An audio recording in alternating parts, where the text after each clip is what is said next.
शुरू कीजिए मैडम, शुरू कीजिए। ओ, okay sir, okay sir.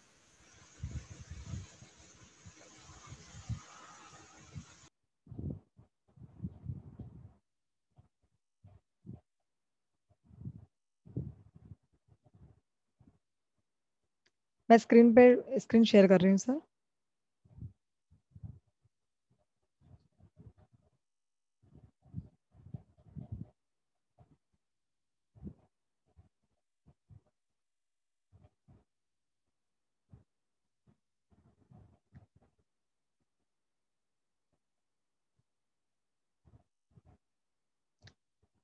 Good morning बच्चों।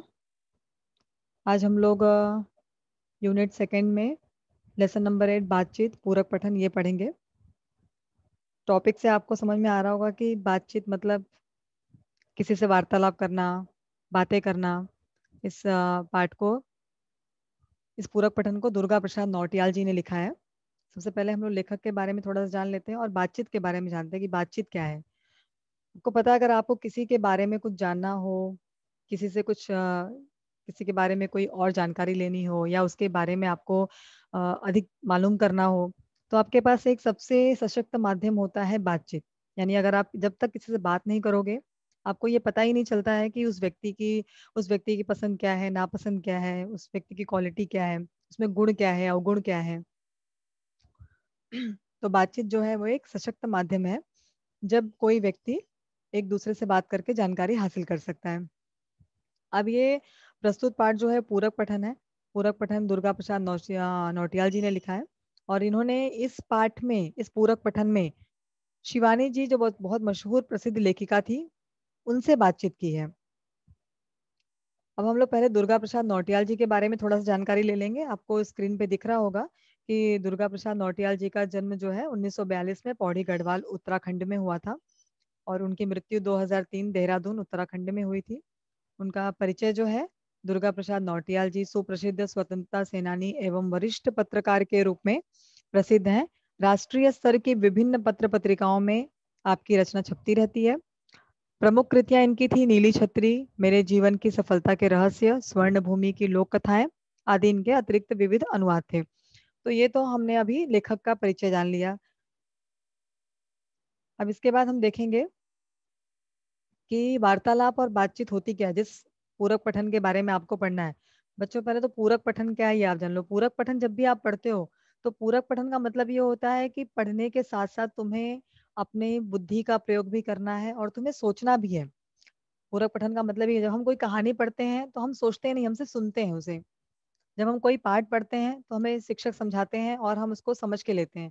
लेकिन पूरक पठन ऐसा होता है कि उसे आप पढ़ने के साथ साथ आपको उसे समझना भी होता है। आपको तार्किक क्षमता का प्रयोग करना होता है, अपने दिमाग से सोचना होता है कि आखिर इस पाठ में ऐसे प्रश्न, ऐसे उत्तर या फिर जो भी कहा जा रहा है, ये ऐसे क्यों बोला जा रहा है।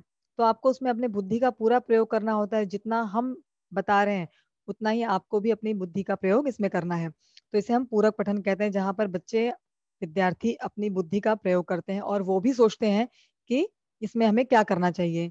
तो अब जो हमारा लेसन है बातचीत, थोड़ा सा उसके बारे में मैं आपको बता दूं कि वार्तालाप या बातचीत क्या है। मनुष्य द्वारा समाज में परस्पर संपर्क कायम करना। मनुष्य यानी हम सब व्यक्ति जब समाज में रहने वाले अन्य व्यक्तियों से संपर्क करते हैं, एक दूसरे से संपर्क स्थापित करते हैं, उसे हम बातचीत कहते हैं।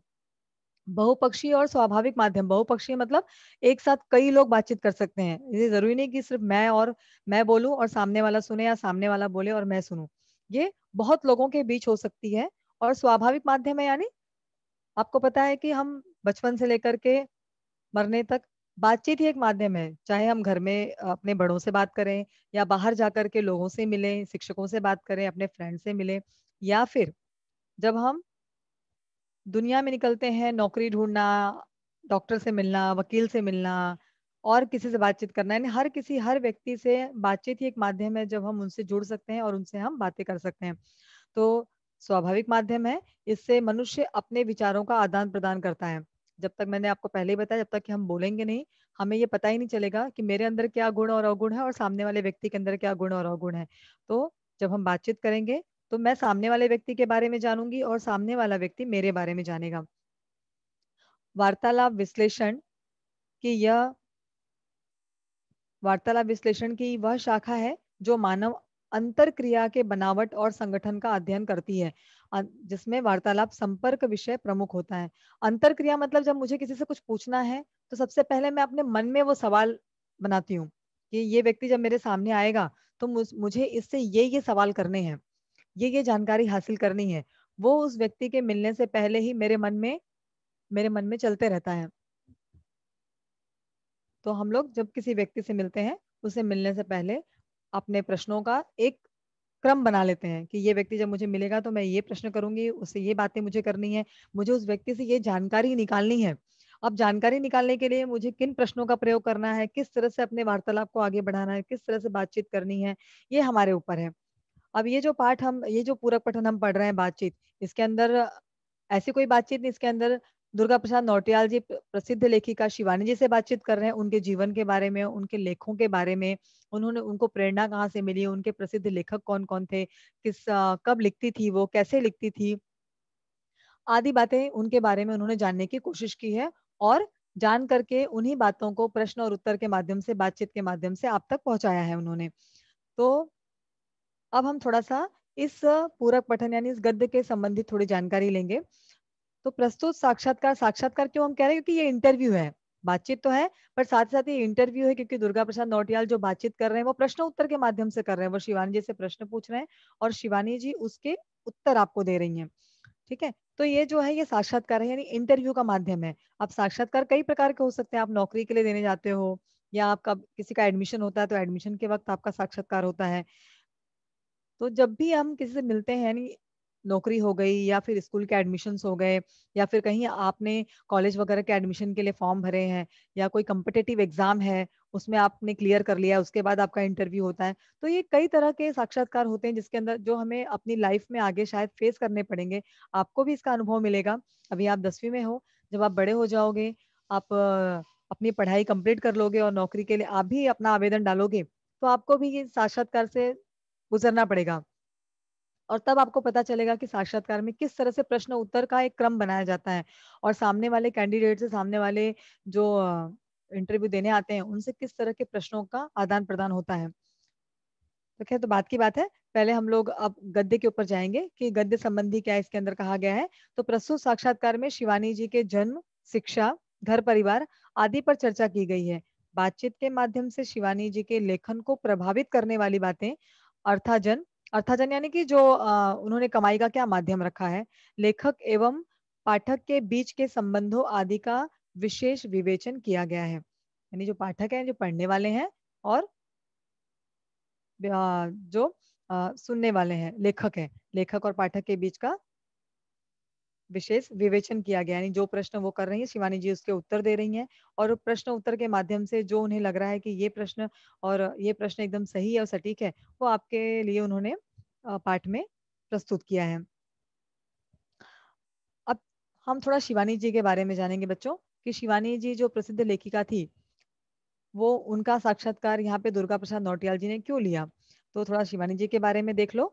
हिंदी साहित्य जगत में शिवानी एक ऐसी शख्सियत रही है जिनकी हिंदी, संस्कृत, गुजराती, बंगाली, उर्दू तथा अंग्रेजी पर अच्छी पकड़ रही है।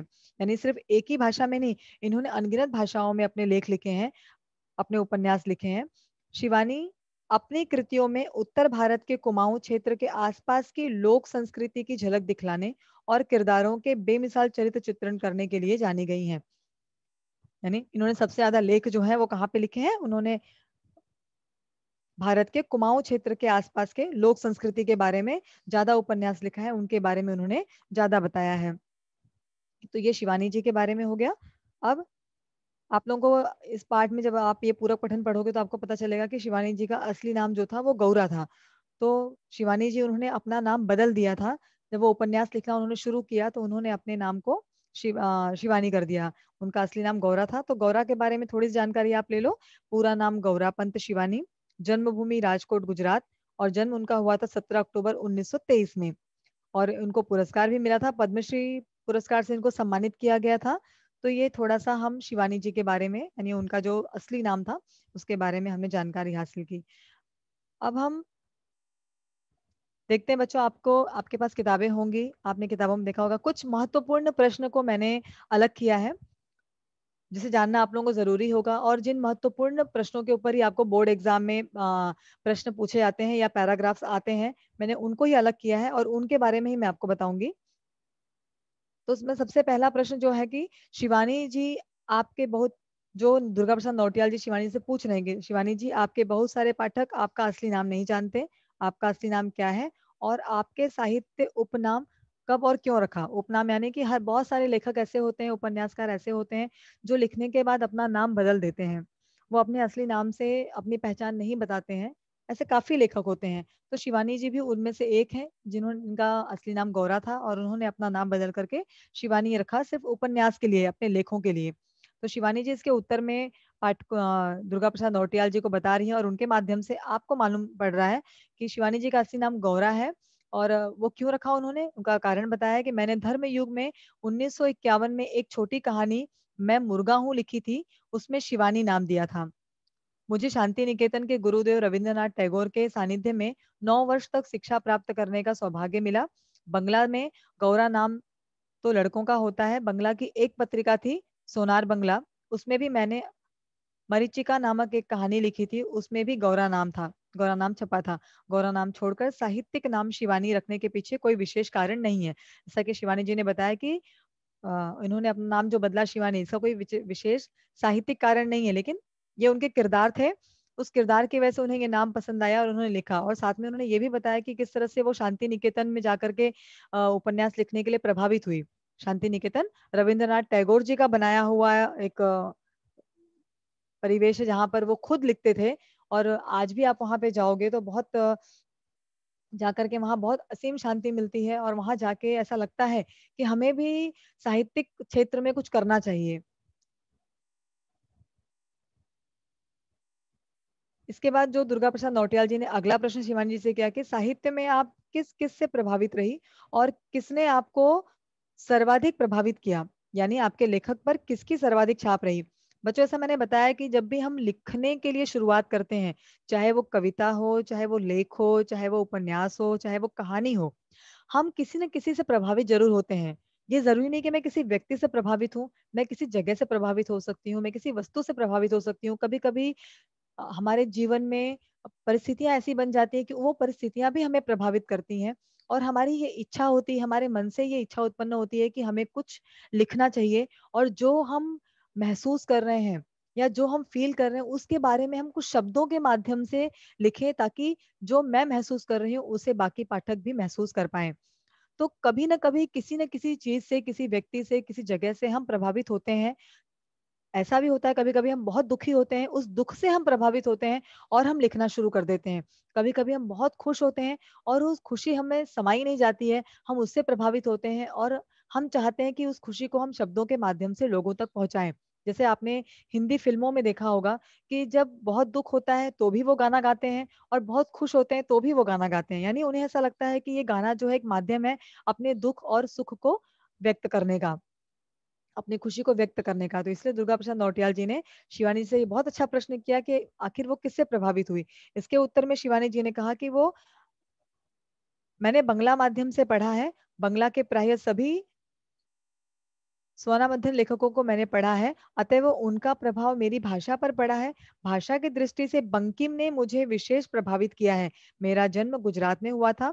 मेरी माँ गुजराती एवं संस्कृत की विदुषी थी। विदुषी मतलब बहुत बड़ी पंडित, जानकार। गुजराती साहित्य भी मैंने पढ़ा, उसका भी प्रभाव मेरे लेखन पर पड़ा। गुजरात में हमारा घर साहित्यिक गतिविधियों का केंद्र था। साहित्यिक गतिविधियां, क्योंकि शिवानी साहब बताया कि उनके घर में उनकी माँ भी प्रभावित थी, उनकी माँ भी लिखती थी। तो ऐसे जिस घर में लोग लिखने वाले ज्यादा हों तो बच्चों पे अपने आप असर होता है। अगर किसी घर में गायक है, किसी घर में कोई तबला वादक है, कोई संगीतकार है, तो बच्चों पर उसका असर ऑटोमेटिक होता है, अपने आप आता है। मेरे पिताजी अंग्रेजी के विद्वान थे। एशिया नामक अंग्रेजी मैगजीन में उनके लेख छपते थे। घर परिवार में पठन पाठन का वातावरण था। सच बात तो यह है कि बचपन से ही पढ़ने लिखने के अलावा हमारा ध्यान किसी और बात की तरफ गया ही नहीं। बदलते हुए फैशन ने भी हमें आकृष्ट नहीं किया। यानी ये शिवानी जी कह रही हैं कि बदलते फैशन ने उन्हें आकृष्ट नहीं किया। क्यों? क्योंकि उनके घर में उनकी माँ, उनके पापा सभी लोग साहित्यिक रुचि रखते थे और सब विद्वान पंडित थे। सब मैंने तुम्हें बताया कि तुम्हारे घर का माहौल जैसा होगा बच्चों, बच्चे उस माहौल में ढल जाते हैं। बच्चे हमेशा उसी माहौल को देखते हैं, उस माहौल को फॉलो करते हैं। अगर घर में पढ़ाई लिखाई का माहौल है, हम हमसे बड़े भाई बहन पढ़ रहे हैं, तो हमारी ही रुचि पढ़ाई पे जाएगी। हमारे भाई बहन बहुत मस्ती कर रहे हैं और माँ मम्मी पापा उन्हें कुछ नहीं बोल रहे हैं, तो हमारी रुचि मस्ती करने पे जाएगी कि मम्मी पापा तो हमारे भाई बहनों को कुछ नहीं बोल रहे, हमें भी क्या बोलेंगे, हम भी मस्ती करेंगे। तो शिवानी जी को साहित्यिक माहौल मिला था और साथ ही इस पैराग्राफ में उन्होंने बंकिम जी के बारे में जिक्र किया है कि जिनसे वो प्रभावित हुई थी। तो बंकिम जी कौन है, जरा इनके बारे में हम लोग देख लेते हैं। तो बंकिम चंद्र चट्टोपाध्याय बंगाल के प्रख्यात उपन्यासकार, कवि, गद्यकार और पत्रकार थे। यानी वो उपन्यासकार भी थे, कविताएं भी लिखते थे और पाठकों भी गद्यकार भी थे।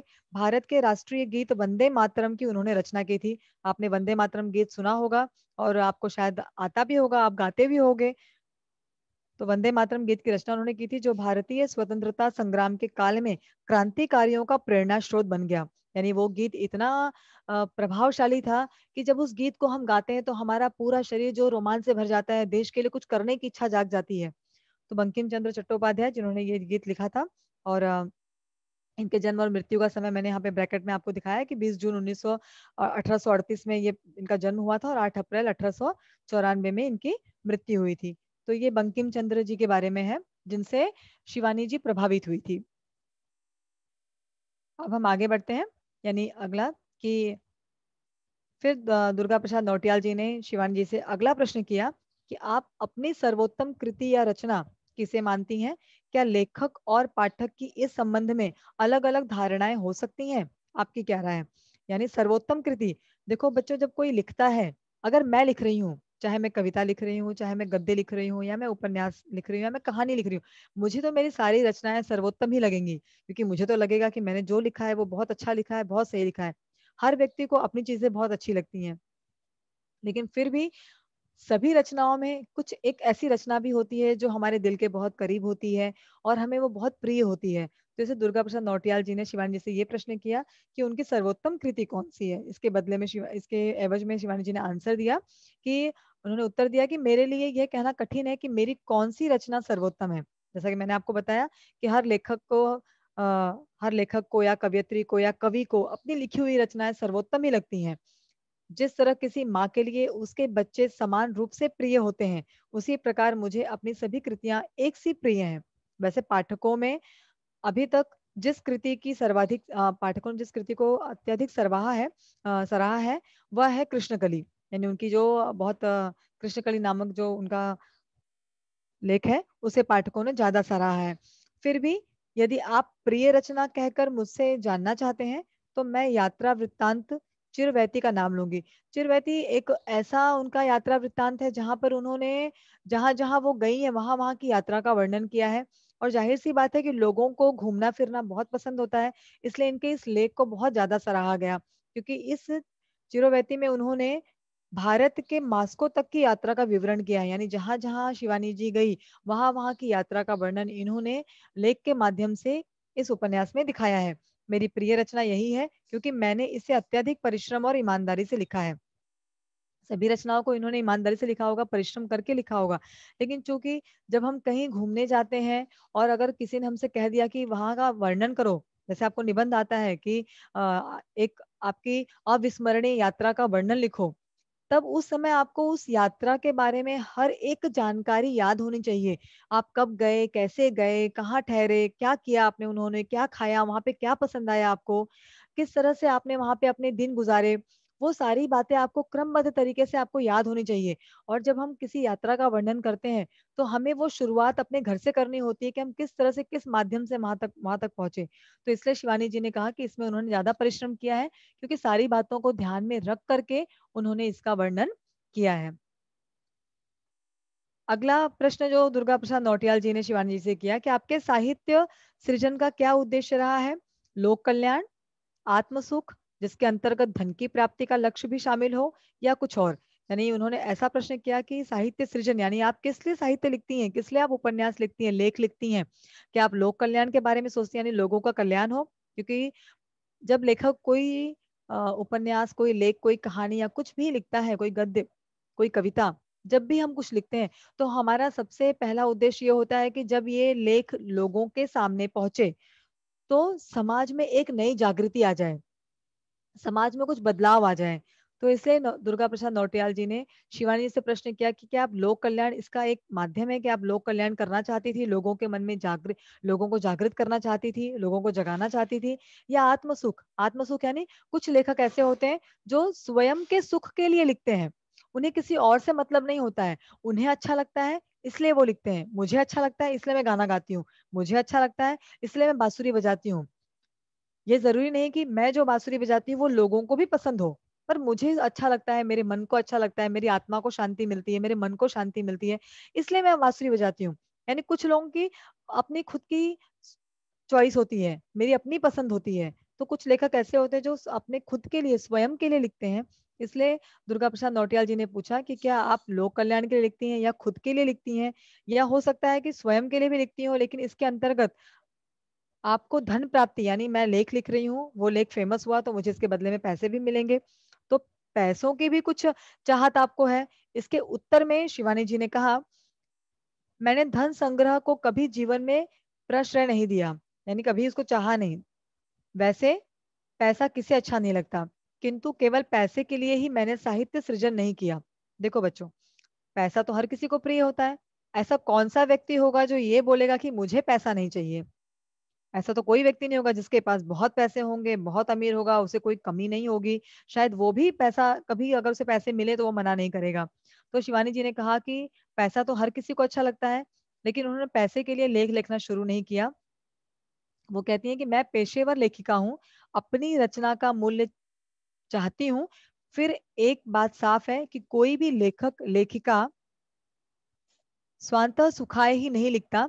जो रचना जनसाधारण को ऊंचा नहीं उठाती, उसे सोचने समझने के लिए विवश नहीं करती, मैं उसे साहित्य नहीं मानती। यानी शिवानी जी कह रही हैं कि हर लेखक जो है, उसकी चाहत ये तो होती है कि उसे इसके बदले में पैसा मिले, लेकिन वो ये भी मानती हैं कि जो कुछ भी लिखा जा रहा है, उस लिखने के माध्यम से, उस लेख के माध्यम से जनसाधारण, यानी लोगों में जन जागृति हो, लोग उससे ऊंचे उठें, और लोगों की सोचने समझने की शक्ति आगे बढ़े। लोग विवश हो जाएं कि अगर ऐसा लेख हम पढ़ रहे हैं, इसमें लेखक क्या कहना चाहता है, हमसे वो क्या अनुरोध कर रहा है, किस तरह से हमें आगे बढ़ना चाहिए। ठीक है, मैं उसे साहित्य नहीं मानती। जो साहित्यकार समाज में व्याप्त विकृतियों पर प्रहार नहीं करता, उनका साहित्य सृजन किस काम का? यानी विकृतियां, समाज में फैली विकृतियां, अभी आपको पता है समाज में विकृतियां कौन कौन सी फैली हैं। भ्रष्टाचार है, अधर्म है, ठीक है, आप रोज देखते हो, कोई रिश्वत लेता है, कोई घूस लेता है, कहीं हम कुछ गलत सुनते हैं, यहाँ चोरी हो गई, उनको सजा नहीं मिली, या फिर अभी आए दिनों कुछ गलत कांड आप सुनते हो, तो आप उस समय देखते हो कि उनको पुलिस ने पकड़ा, लेकिन उनको सजा बहुत कम हुई, या कुछ लोग पैसे देकर छूट भी जाते हैं। उस समय हमारे मन से ये आवाज उठती है कि ऐसा क्यों? अगर ये किसी व्यक्ति ने गलत काम किया है तो उसे उसकी सजा मिलनी ही चाहिए। फिर कुछ पुलिस लोग, पुलिस वाले, मैं सभी को नहीं कह रही, पर कुछ लोग पैसा देके छोड़ देते हैं। कुछ लोग गलत काम भी करते हैं, और गलत काम करने के बाद उसको दबा भी दिया जाता है। अगर आप न्यूज़पेपर पढ़ते हो, आप समाचार देखते हो, तो आपको आए दिन ऐसी 1-2 खबरें तो मिलती ही होंगी। तो इसलिए लेखिका कह रही हैं, शिवानी जी कह रही हैं कि ऐसे साहित्य को लिखना चाहिए जो समाज में फैली विकृतियों को, जो समाज में कमी है, उस कमी को पाठकों तक पहुंचा सके। बच्चों, जब आप कोई प्रवचन सुनते हो, मैं आपको एक उदाहरण देती हूँ। जब आप कोई प्रवचन सुनते हो, उस प्रवचन में ऐसी कोई बात नहीं कही जाती है जो हमें पता नहीं होती है। हमें वो सारी बातें पता होती है जो सामने बैठा हुआ व्यक्ति हमें सुना रहा है, लेकिन उसको सुनने के लिए लाखों की संख्या में वहां भीड़ जमा होती है, और बहुत ध्यान से वो सुनते हैं, और उस व्यक्ति का बोला हुआ एक एक शब्द, एक एक वाक्य जो सुनता है उसके ऊपर वो असर करते रहता है, और इतना प्रभावशाली असर होता है कि वो लाखों व्यक्ति में से कुछ एक को छोड़ करके बाकी सब उससे प्रभावित होते हैं, और प्रवचन देने वाला व्यक्ति जो जो कहता है, सुनने वाला व्यक्ति उसे उसे फॉलो करता है, उसी राह पर चलता है। तो प्रवचन देने वाला व्यक्ति कुछ ऐसा नहीं कह रहा जो हमें नहीं पता, लेकिन उसके कहने का तरीका इतना सशक्त है, उसके बोलने का तरीका इतना सशक्त है, वो शब्दों को इस तरह से चुनता है कि वो शब्द हमारे अंतर पटल पर, हमारे मन पर अपनी गहरी छाप छोड़ते हैं, और वो चीजें हमारे ऊपर असर करने लगती हैं। शिवानी जी वही कह रही हैं कि साहित्य ऐसा हो कि पाठक जब उसे पढ़े तो उसे ऐसा लगे कि उसका अंतर पटल झकझोर दिया गया है, और समाज में जो कुछ विकृतियां, उसके लिए वो खुद से उठ करके कुछ करे। अस्तु, मैंने दोनों ही दृष्टियों से लिखा है, लेकिन एक बात जोर देकर कहना चाहूंगी कि मैंने साहित्य सृजन किया है, शब्दों का व्यापार नहीं किया, और लेखक के बदले जो कुछ सहजता से मिल गया उसे स्वीकार कर लिया। यानी लेख के बदले जो कुछ भी उन्हें धन के रूप में मिल गया उसे उन्होंने स्वीकार कर लिया। उनकी डिमांड ऐसी नहीं थी कि मुझे इतना ही मिलना चाहिए या मुझे इतना ही चाहिए। अगला जो प्रश्न दुर्गा प्रसाद नौटियाल जी ने शिवानी जी से किया कि आपकी राय में साहित्यकार का समाज और अपने पाठक वर्ग के प्रति क्या दायित्व है, आपने कैसे इस दायित्व का निर्वाह किया। यानी नौटियाल जी ने प्रश्न किया कि आप साहित्यकार हो, तो समाज के लिए और पाठकों के लिए जो आपका लेख पढ़ते हैं उनके प्रति आपका क्या दायित्व है, आप क्या चाहती हैं, और आप उसको आपने किस तरह से उसे पूरा किया। निर्वाह करना मतलब पूरा करना, आप किस तरह से उसे आपने पूरा किया। इसके उत्तर में शिवानी जी ने कहा, मैंने साहित्यकार के रूप में अपना दायित्व कहाँ तक निभाया यह तो कहना कठिन है, क्योंकि जब हम कोई लेख लिखते हैं, उपन्यास लिखते हैं, और उस लेख और उपन्यास से समाज में बदलाव आता है, जब वो बदलाव बहुत बड़ी संख्या में होता है, बहुत बड़े रूप में होता है, तब तो हमें समझ में आता है। लेकिन अगर वो कुछ जगह अपना असर करता है तो हमें ये समझ में ही नहीं आता है कि हमारा लिखा हुआ लेख या हमारी छपी हुई रचना किन पाठक पर कितना असर कर रही है। इसलिए शिवाजी ने कहा कि मुझे ये तो पता नहीं कि उसका असर कितना हुआ है, लेकिन जहां तक साहित्यकार का संबंध है, मैं उसे राजनीतिज्ञ से अधिक महत्व देती हूँ, क्योंकि कलम में वह ताकत है जो राजदंड में भी नहीं है। यानी पेन वो शक्ति है, जब पेन चल जाती है, यानी आप कुछ कोई चीज, कुछ ऐसी बातें जो लिख कर दिखाते हो, तो उसके अंदर फिर क्या होता है, वो एक अलग बदलाव लाती है। जब तक आप मुंह से बोलते हो, शब्दों के माध्यम से, शब्दों का प्रयोग करके मुंह से बोलते हो, वाक्य बोलते हो, तब तक उसका असर जो है बहुत छोटे रूप में होता है। पर जब आप पेन चलाते हो और पेन के माध्यम से जब आप शब्दों को पेपर पर उतारते हो, और जब फिर वो पेपर पे उतरी हुई चीजें जब लोगों के सामने आती हैं, तो उसका असर अलग होता है। अगला जो प्रश्न नौटियाल जी ने किया है कि आप लेखन कार्य कब करती हैं, लिखने के लिए विशेष मूड बनाती हैं या किसी भी स्थिति में लिख सकती हैं। ऐसा क्यों पूछा उन्होंने, क्योंकि जब भी हम कुछ लेख लिखते हैं, जैसे मैंने आपको पहले बताया था कि जब हम प्रेरणा लेते हैं, यानी बहुत दुखी होते हैं या बहुत खुश होते हैं, तब हम शब्दों के माध्यम से अपने दुख और अपने खुशी को व्यक्त करना चाहते हैं या लिखते हैं या व्यक्त करते हैं, तब हम एक तरह से लेखक बन जाते हैं। तो इसके लिए इन्होंने लौटियाल जी ने प्रश्न किया कि क्या कोई विशेष मूड होता है आपका, कि आप इसी मूड हो तब आप लिखें, या फिर आप ऐसे कोई वक्त होता है कि इस समय बैठ करके आप लिखती हैं। जैसे बच्चों का वक्त होता है कि हम सुबह पढ़ते हैं, हमें दोपहर में याद नहीं होता है, दोपहर में हमको लिखने का मन नहीं करता, पढ़ने का मन नहीं करता, रात में हमें अच्छा याद होता है। यानी एक एक समय होता है आपका, कि आप उस समय में जब आप बैठते हो तो आपकी पढ़ाई बहुत अच्छी होती है, बाकी समय में आपकी पढ़ाई अच्छी नहीं होती है। तो आप जब भी कोई आपसे पूछता है कि बच्चों आप कब पढ़ते हो, तो आप बोलते हो कि हम तो टीचर सुबह उठ के पढ़ते हैं, या हमें हमें रात में बहुत अच्छी तरह से याद होता है, हम पूरी रात जाग के पढ़ाई करते हैं, सुबह में सोते हैं, दोपहर में हमसे नहीं होता है, किसी किसी बच्चों से दोपहर में अच्छा याद होता है। तो ये सबका अलग अलग मूड होता है, सबका अलग अलग समय होता है। तो शिवानी जी ने इसका उत्तर दिया कि ईमानदारी से कहूँ तो मैं किसी भी स्थिति और किसी परिस्थिति में लिख सकती हूँ। यानी कोई भी स्थिति हो, कोई मूड नहीं बनाती है वो, ना ही कोई समय सीमा है उनके लिए, वो किसी भी वक्त लिखती हैं। सब्जी छोंकते हुए भी लिख सकती हूँ, और चाय की चुस्की लेते हुए भी लिख सकती हूँ। रात को ज्यादा लिखती हूँ क्योंकि तब वातावरण शांत होता है, लेकिन यदि काम का भार पड़ जाता है तो दिन रात किसी भी वक्त लिख लेती हूँ। कालिंदी को मैंने रात में भी लिखा है और दिन में भी। एकांत में लिखना मुझे अच्छा नहीं लगता। अच्छा सॉरी, एकांत में लिखना मुझे अच्छा लगता है। तो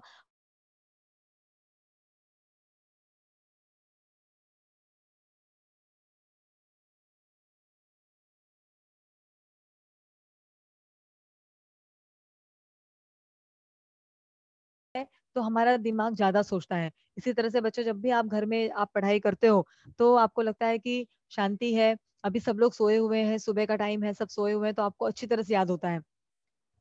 टीवी चालू है, लोग बातें कर रहे हैं, आपके घर में चार लोग आके बैठे हुए हैं, तो आपको अच्छी तरह से याद नहीं होता है। यानी वो एक विशेष समय होता है। तो शिवानी जी कह रही वो तो कभी भी किसी वक्त लिख सकती हैं, लेकिन अगर शांति मिल जाए तो वो ज्यादा अच्छी तरह से सोच सकती हैं और लिख सकती हैं।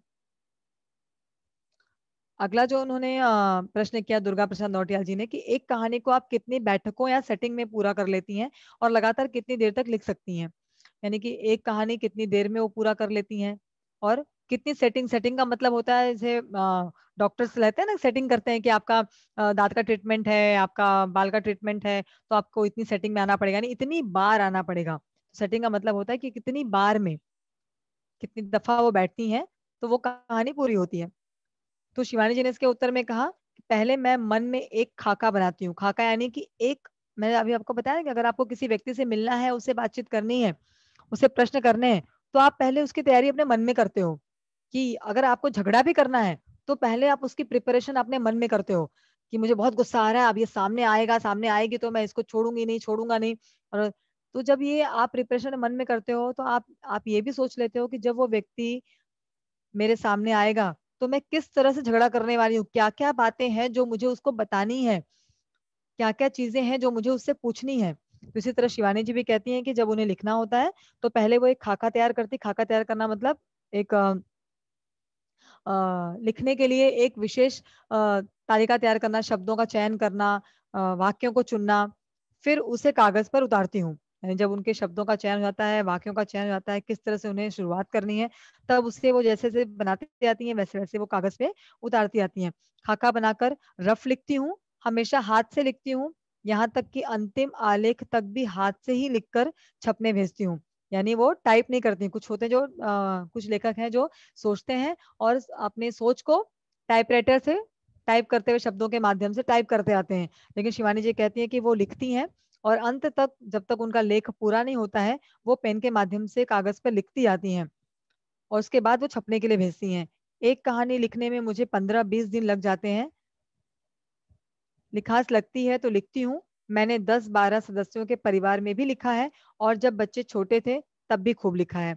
यानी उन्होंने ये बात बताई कि 10 से 12 लोग जब उनकी फैमिली में थे तब भी उन्होंने लिखा अच्छी तरह से, और जब उनके बच्चे छोटे थे यानी जब वक्त नहीं मिलता है एक माँ को, तब भी उन्होंने अच्छी तरह से उसे लिखा है। अगला जो प्रश्न दुर्गा प्रसाद नौटियाल जी ने शिवानी जी से किया कि अक्सर व्यक्ति किसी घटना विशेष के कारण लेखक, कवि या साहित्य सर्जक बन जाता है। यानी कोई घटना विशेष, कभी कभी ऐसा होता है कोई घटना ऐसी घटती है हमारे जीवन में कि वो इतना असर छोड़ती है कि हम उस घटना को शब्दों के माध्यम से लिखना चाहते हैं, उसे अपने अंतःपटल पर याद रखना चाहते हैं और लिख करके उसे हमेशा हमेशा के लिए संजो कर रखना चाहते हैं।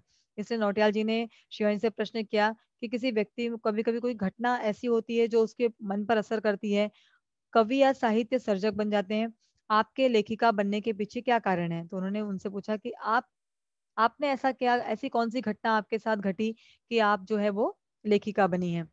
तो शिवानी जी ने इसके उत्तर में कहा कि जैसा कि मैं पहले कहती हूँ कि हमारे परिवार का वातावरण मेरे लेखिका बनने के लिए सर्वथा उपयुक्त था, क्योंकि उन्होंने पहले ही बताया कि उनकी माँ, उनके पिताजी पिताजी अंग्रेजी के बहुत प्रकांड पंडित थे, माँ जो संस्कृत की पंडित थी। तो उनके घर में साहित्यिक माहौल तो पहले से ही था, और मैंने आपको पहले ही बताया बच्चों कि हमारे घर का माहौल जैसा होता है बच्चे उसी रूप में ढलते हैं। तो माहौल जो है, परिवेश जो है बहुत असर करता है। हमारे घर का माहौल, हमारे आसपास का माहौल, सबसे पहले घर का माहौल हमें प्रेरित करता है, उसके बाद हमारे आसपास का माहौल भी हमारे ऊपर असर करता है। फिर बाद में आकर के आप बाहर निकलते हो तो आपको किस तरह का वातावरण मिलता है, कैसे लोग आपको मिलते हैं, आपके विद्यालय में शिक्षक कैसे मिले, आपके दोस्त कैसे मिले, यानी ये सारी चीजों का असर आपके लेख पर कहीं ना कहीं होता है। जिस तरह से हम देखते हैं कि बच्चे बात करते हैं, कुछ बच्चे हैं जो एकदम अरे तुरे वाली लैंग्वेज बोलते हैं, कुछ बच्चे बहुत ही सलीकेदार, आप, आपका, इस तरह के शब्दों का प्रयोग करते हैं। तो ये क्या होता है, ये परिवेश और माहौल के कारण होता है कि आपके घर में अगर अपने से बड़ों को और छोटों को भी आप कहा जा रहा है तो जाहिर सी बात है कि जब आप बाहर निकलोगे तो आप भी अपने बड़े और छोटों को आप कह करके ही बोलोगे। अगर तुम्हारे घर में तुम, तेरा, उसका, इसका, इस तरह के शब्दों का प्रयोग होता है तो बाहर निकल करके आप भी इसी तरह के शब्दों का प्रयोग करोगे। यानी जो हमारे घर का माहौल होता है उसका असर हमारे ऊपर पड़ता है। तो शिवानी जी कह रही है कि मेरे घर का माहौल तो पहले से ही साहित्यिक था, तो लिखने के लिए उनके घर में माहौल पहले से ही बना हुआ था। फिर भी वो कहती हैं कि फिर मैं 9 वर्ष शांति निकेतन में गुरुदेव के संरक्षण में रही, गुरुदेव यानी रविंद्रनाथ टैगोर, इसका भी मुझ पर प्रभाव पड़ा। लिखने के प्रति मेरा रुझान बचपन से ही था। यूँ कह सकते हैं कि मेरे अंदर लेखिका बनने का बीज मौजूद था और उपयुक्त वातावरण मिलने पर मैं लेखिका बन गई। यानी घर के माहौल के कारण लिखने का शौक तो पहले से ही था उन्हें। कुछ वर्ष वो रविंद्रनाथ टैगोर के सानिध्य में भी रही, जहाँ उन्होंने, रविंद्रनाथ टैगोर स्वयं लेखक थे। तो जब हमारे घर का माहौल वैसा है, बाहर निकल करके हमें किसी लेखक से ही मिलने का मौका मिल रहा है, उनके सानिध्य में रहने का मौका मिल रहा है, तो यानी हमारी जो लिखावट है, जो लिखने की क्षमता है, वो और आगे बढ़ रही है। शिवानी जी कहती हैं कि मुझे तो इस तरह का ही वातावरण बचपन से मिला, तो जो बीज मेरे अंदर था वो धीरे धीरे पेड़ बनने लगा, पौधा बनने लगा। यानी जो लिखने की शक्ति उनके अंदर बचपन से थी, समाई हुई थी कि उन्हें लिखना है, उन्हें लेखिका ही बनना है, धीरे धीरे उन्होंने उसको आगे बढ़ाया। मैं नहीं मानती कि कोई घटना से प्रभावित होकर लेखक बन सकता है। ये कहती हूँ कि इनके घर में माहौल वैसा बना हुआ था, इसलिए कहती हैं कोई घटना किसी को प्रभावित नहीं करती, पर ऐसा नहीं होता है। हर लेखक के लिए अलग अलग बातें होती हैं। इनके लिए शायद कोई घटना महत्वपूर्ण नहीं थी, क्योंकि इनके घर का माहौल वैसा ही था, और बाहर जाकर के रविंद्रनाथ टैगोर के सानिध्य में रही शांति निकेतन में, तो इन्हें आगे बाहर जाकर के माहौल भी साहित्यिक ही मिला।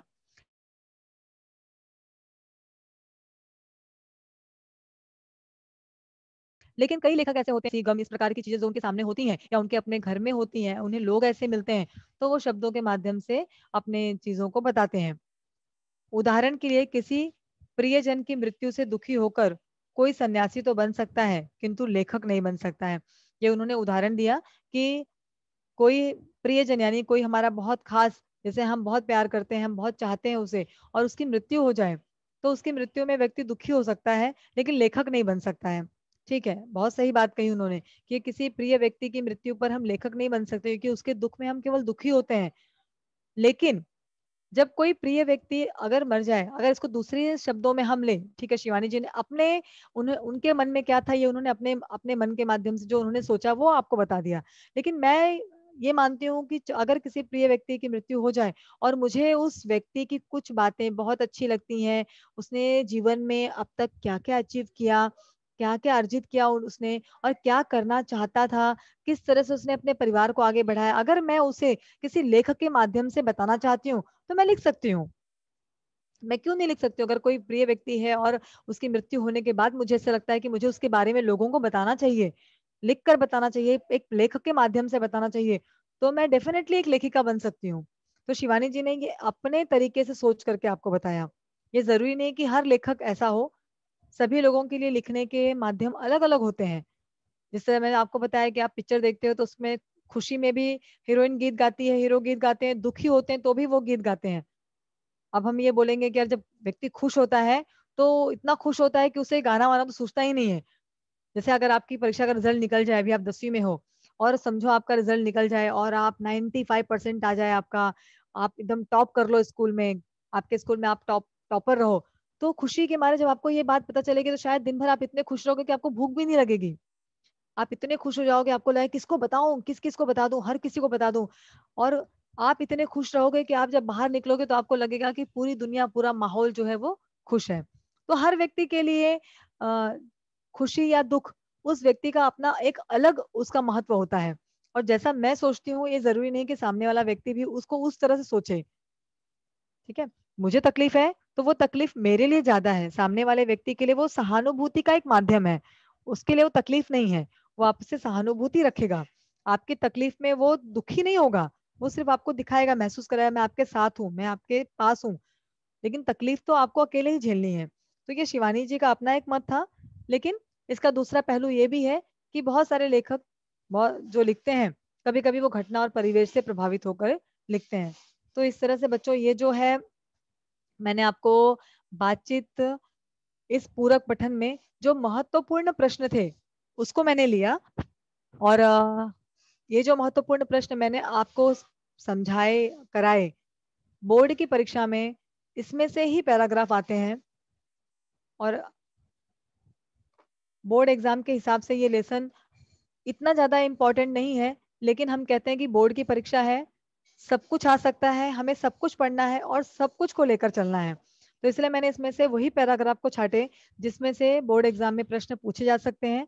तो आप इसकी तैयारी अच्छी तरह से कर लो। मुझे उम्मीद है कि आपको ये पूरक पठन अच्छी तरह समझ में आ गया होगा, और अगर आप लोगों का कोई प्रश्न हो तो आप लोग मुझसे पूछ सकते हो।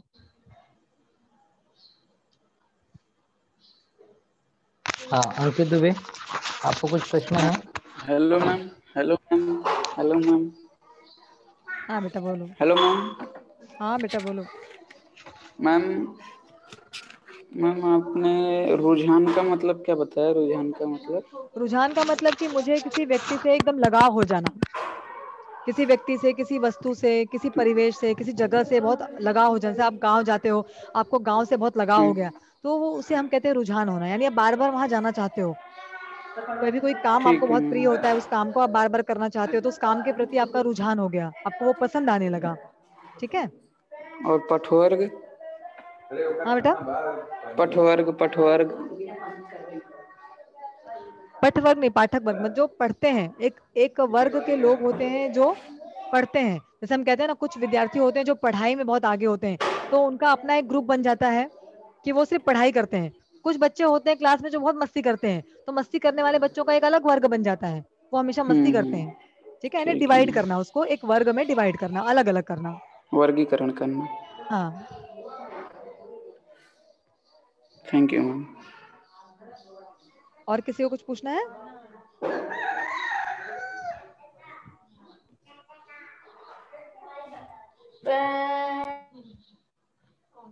किसी का हाथ नहीं है मैडम ऊपर अभी। और किसी का कोई प्रश्न है?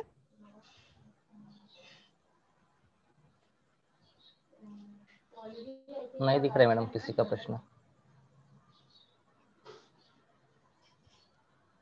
हेलो। ठीक है सर। हाँ सर। हाँ नहीं दिख रहा है मैडम। Okay sir. सर क्या करना है फिर, ओके। मैं खत्म हाँ करूं या ठीक फिर? है। हाँ हाँ।